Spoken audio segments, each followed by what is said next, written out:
All right, so I've had this check engine light popping off and on throughout the last couple weeks, and I went ahead and threw a scan on it, and it is this P144A, which is unique Ford code.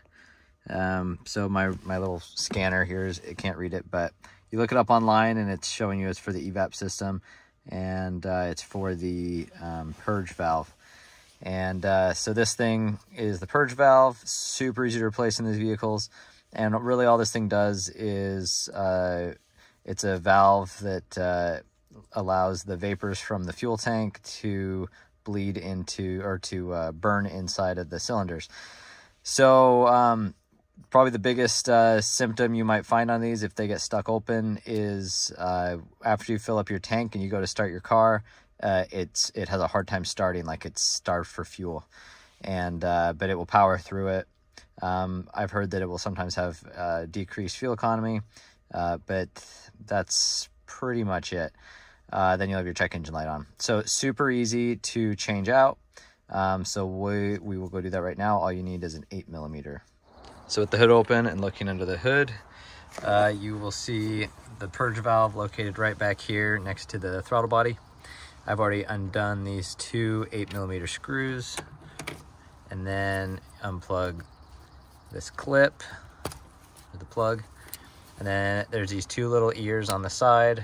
You push them towards each other of the green clip. Push this out. You don't have to remove this all the way, but just enough that we can. There we go. Remove it like that. And then our old purge valve comes out. Now, I've been told you can test these things by blowing on this opening here, which I'll do. And if you can hear the air going through it, then it's faulty.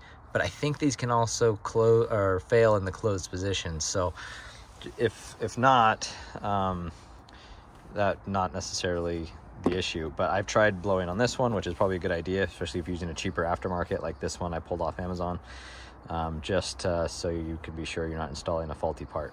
I don't think you have to have a high quality one of these, but because I think this one was like 15 bucks.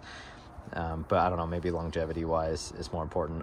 If this fails quickly, I'll post it down in the description. And I'll also post this one I used. When in doubt, it's probably always better to use OEM parts, but for a purge valve, I don't care too much. So we will put this guy back on.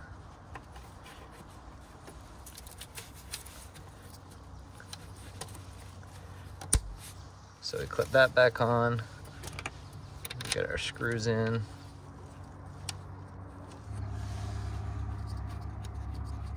One thing I did on accident is I had these little bushings with the metal washer upside down. You want the metal side up.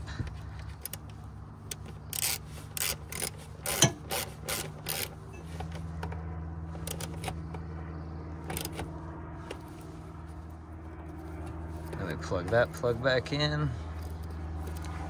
And that is all there is to it. Super simple. And then lastly, I'll erase the codes. And that's it. Something that can also throw evap codes is your fuel cap, which obviously we don't have a fuel cap on these Explorers. But if these, if the little door here is stuck open, it can also throw various evap codes. And if you look at that little square in there, that's the little, those are the little buttons to open up the fuel door. Because if you try to push it, it won't open. But if you push in these little tabs, these little buttons on the side, they'll open. And sometimes they'll get gummed up, and this won't latch all the way. And so if you take your little funnel or a fuel pump or a fuel nozzle when you're at the gas station and just lightly push this in here, if you hear a click, like a loud click as if the doors actually was open and now it's closed, it could just be that that's what your issue was. But that's not the case here. But I have had these stick open before if those get gummed up. So that's something you can check before you start throwing parts at it.